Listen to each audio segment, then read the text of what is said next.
Based on the true-to-life story of the NASA hero Eugene Francis Kranz, Apollo 13 was one of those great films in Metro Manila cinemas and province-wide theaters in the Philippines, especially during the last quarter year of the 90s. It was Ed Harris who played the role of Kranz, whose great job in portraying the heroic role of the latter's mission rewarded him a Best Supporting Actor trophy from the Screen Actors Guild, and he was nominated at Oscars. This is the golden scroll of historians.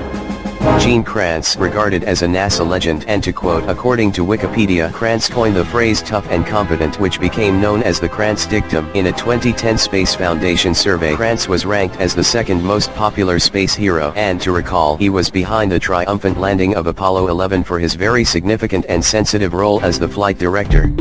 For most historians, he's the savior from that nearly astronauts' catastrophe as he led the engineers of the Apollo 13 mission. He solved and fixed the problem when the spacecraft encountered an onboard explosion. According to the news and from a scene of the movie, it was nearly a quarter mile from Earth when the spacecraft was critically damaged due to the explosion of an oxygen tank.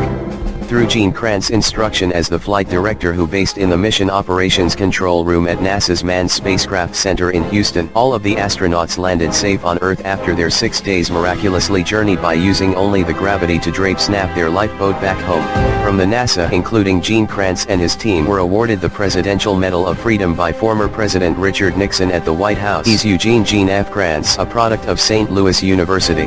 After joining the Air Force, he worked as a pilot in Korea and at McDonnell Aircraft Corporation in New Mexico. He joined NASA in 1960. The flight director that time was Christopher Columbus Kraft Jr. After 9 years, he was appointed as the new flight director to lead the first manned lunar landing.